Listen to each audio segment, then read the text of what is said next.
राजेश अपने कमरे में गहरी नींद में सोया हुआ था। अचानक ही उसके कमरे में कोई आता है जिसकी दोनों आंखें ही नहीं होती। गले में उसके एक निशान था।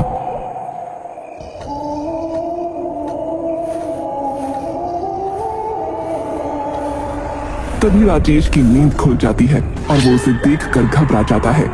वो बोलना चाहता था लेकिन कुछ भी बोल नहीं पाया और उठने की कोशिश करने पर भी नाकामयाब रहा। तभी वो साया उसकी गर्दन पकड़कर उसे हवा में उठा देता है। राजेश पसीने से लथपथ था। वो साया उसे एकदम से नीचे पटक देता है।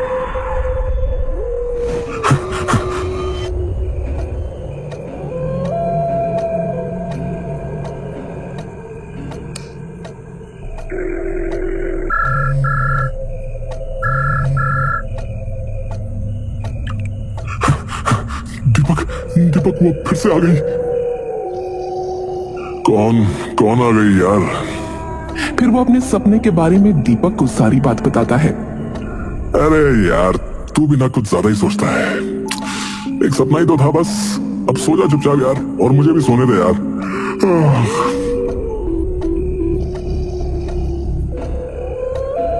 राजेश घबराया हुआ लाइट चालू करके फिर से अपने बिस्तर पर सो जाता है।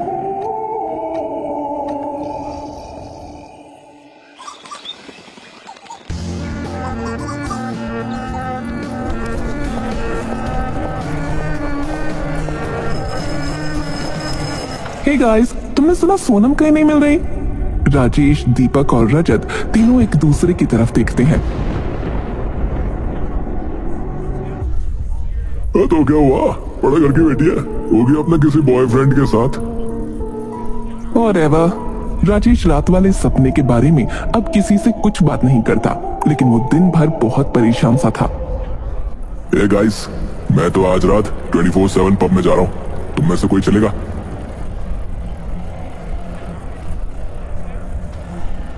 नहीं, मुझे आज थोड़ा काम है, फिर कभी देखते हैं। अच्छा, और राजेश तू?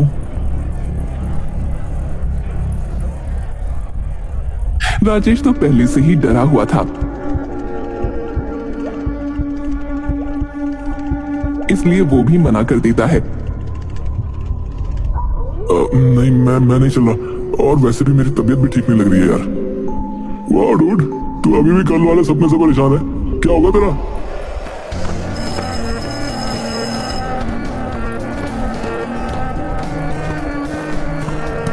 फिर दीपक अपने प्लान के मुताबिक 24/7 पब में जाता है।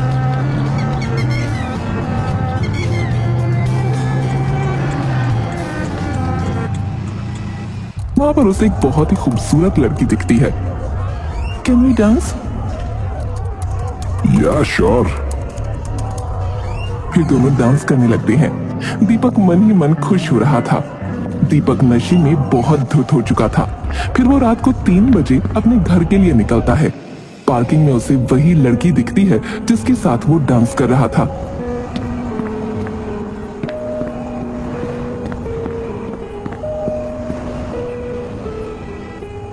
लगता है आप टैक्सी का वेट कर रही हैं, पर इतनी रात को यहाँ आपको कोई टैक्सी नहीं मिलेगी।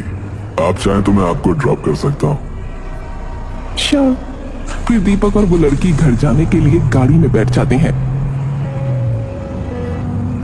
लड़की कुछ नहीं बोलती और एक टक लगाकर बाहर देखती रहती है।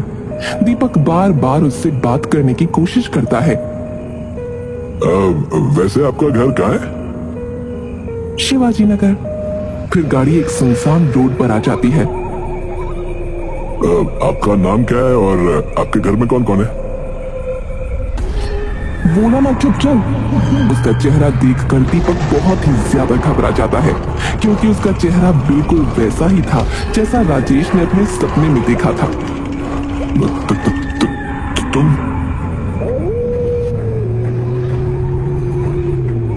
फिर दीपक गाड़ी का गेट खोलने की कोशिश करता है, लेकिन गेट नहीं खुलता। तुम्हें क्या लगा था कि तुम बच जाओगे? तुमने मेरे साथ जो किया उसकी सजा तुम्हें नहीं मिलेगी।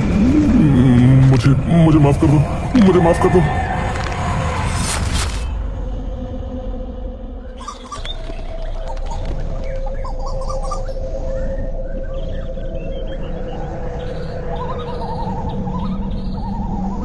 अगले दिन पुलिस, राजेश और रजत उसी जगह होते हैं जहां पर दीपक की मौत हुई थी। राजेश दीपक की लाश को देखकर बहुत डर जाता है, क्योंकि दीपक की लाश बिल्कुल वैसी ही हो गई थी जैसा उसने सपने में देखा था। दीपक की दोनों आंखें निकाल दी गई थीं और उसके गले पर भी वैसा ही निशान था जैसा उसने सपने में उस साय का देखा था। रजत, इसकी लाश बिल्कुल मेरे सपने में जैसा मैंने साया देखा था उसी के जैसे लग रही है यार। रजत भी थोड़ा घबरा जाता है। क्या बात कर रहा है? मैं सच कह रहा हूं यार, हो सकता है कि वो हमसे बदला ले रही है। राजेश की बात सुनकर रजत भी डरा हुआ था।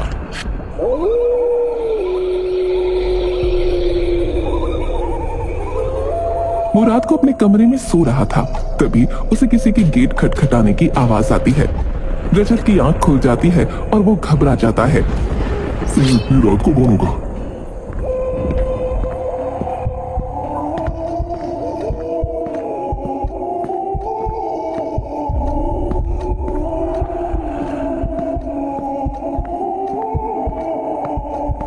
रजत दरवाजा खोलता है पर सामने कोई नहीं था।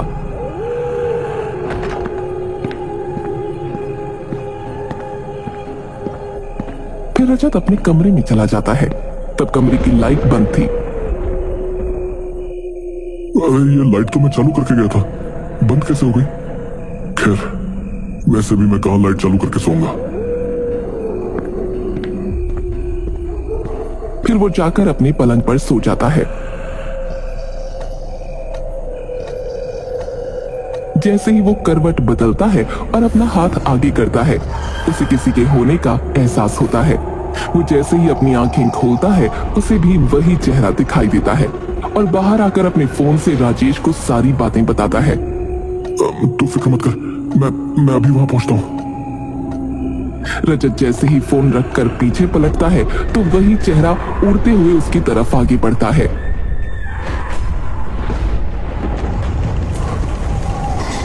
पूरे घर की लाइट बंद चालू होती है। रजत अपनी जान बचाने के लिए घर से बाहर भागने की कोशिश करता है।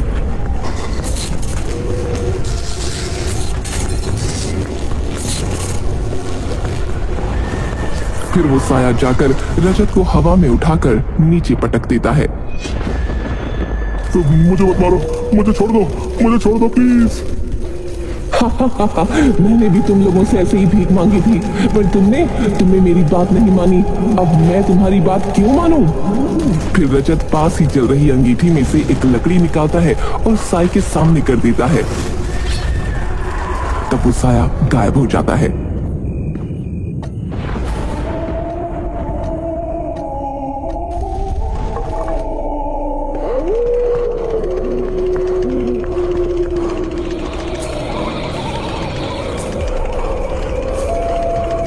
थोड़ी दूर भागने पर वो साया फिर उसके सामने आकर खड़ा हो जाता है। रजत को भी मार दिया जाता है। इतने में ही राजेश भी वहां पहुंच जाता है और रजत को मरते हुए देखता है।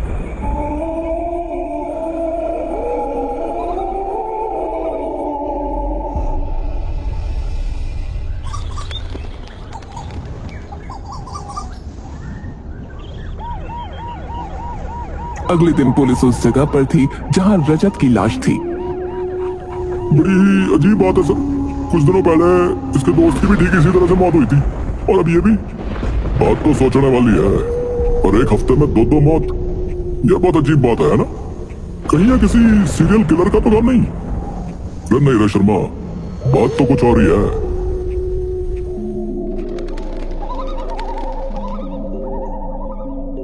इस वक्त राजेश अपने घर में बैठा था। ये मैंने क्या कर दिया? अब वो मुझे भी नहीं छोड़ेगी। तभी कोई उसके घर का दरवाजा खटखटाता है। राजेश बहुत जोर से डर जाता है। फिर वो धीरे धीरे जाकर दरवाजा खोलता है।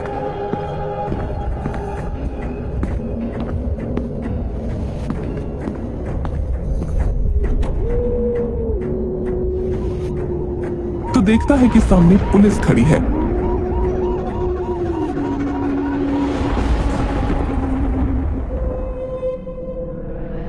हाँ भाई, आप बहुत घबराए हुए लग रहे हो, कोई बात है क्या? सर, जिसके दो दोस्त चल बसे हो उसके लिए इससे बुरी बात और क्या हो सकती है? मिस्टर राजेश, जैसे उस खूनी ने आपके दोनों दोस्तों को मार डाला ना, मुझे डर है कि कहीं उसका अगला शिकार तुम ना बन जाओ। मुझे बचा लीजिए, वो खूनी नहीं है, वो एक साया है जो हमें मारना चाहता है। क्या क्या बात है? मुझे पूरी बात बताओ। फिर राजेश पुलिस को सारी बात बताता है।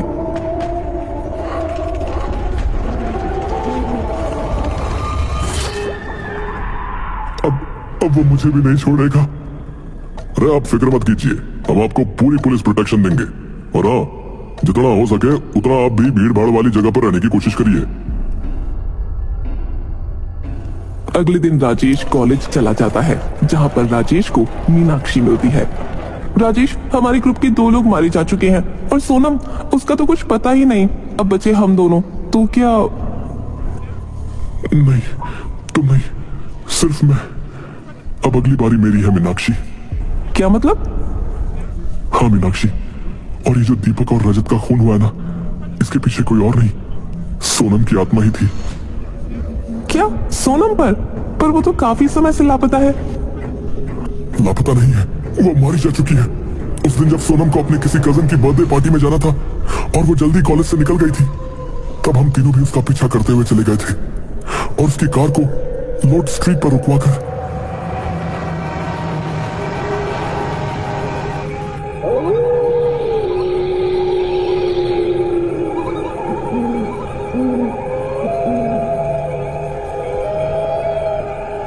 क्या हुआ दीपक, तुम तीनों यहाँ?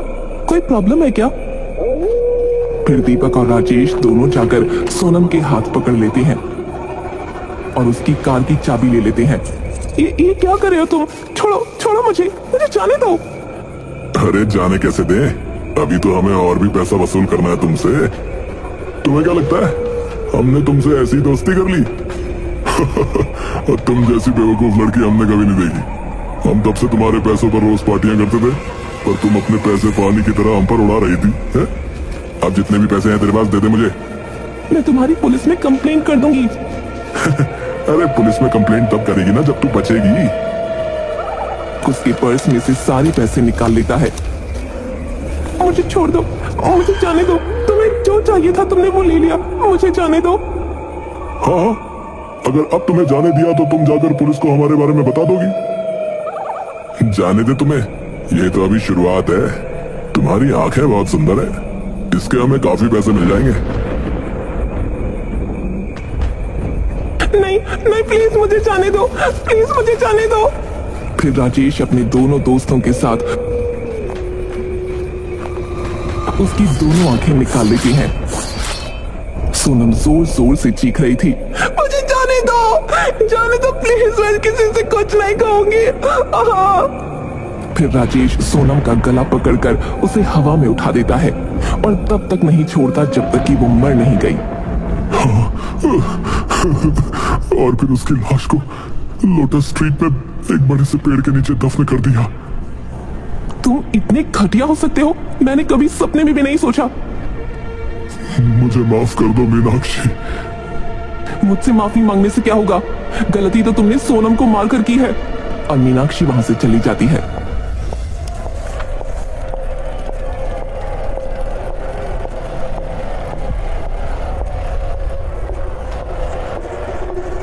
फिर राजेश भीड़ में रहने की कोशिश करता है। वो रात को घर भी नहीं जाता और एक पब में चला जाता है। थोड़ी देर बाद वो वॉशरूम जाता है, तब शीशे में उसे सोनम की आत्मा दिखती है। वो पीछे पलट कर देखता है तो वहां कोई नहीं था। जैसे ही वो वॉशरूम से बाहर निकलने की कोशिश करता है, वो लॉक हो जाता है। फिर धीरे धीरे बेसिन से पानी टपकने की आवाज आती है।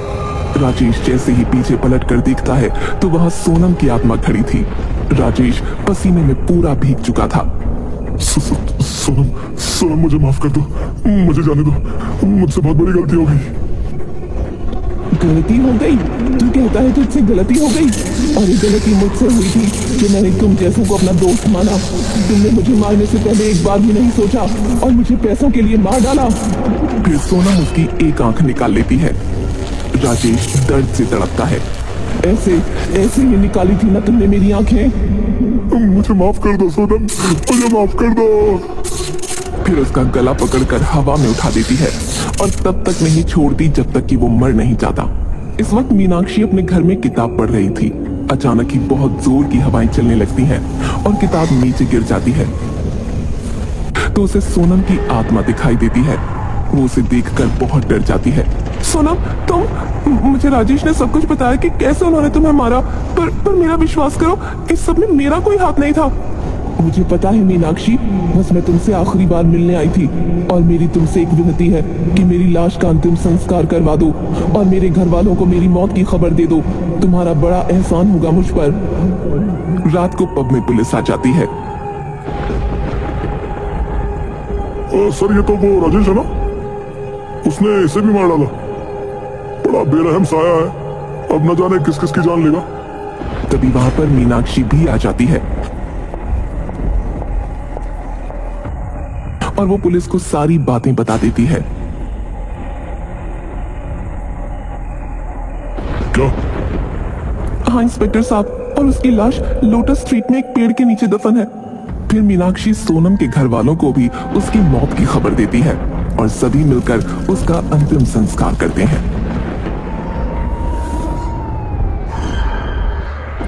अरे शर्मा जी, ये पहला केस था जिसमें मुलजिम को सजा मरने वाला खुद देकर गया हो। खैर, जैसा करोगे वैसा तो भरना ही पड़ेगा ना भाई। केस क्लोज करवा दो।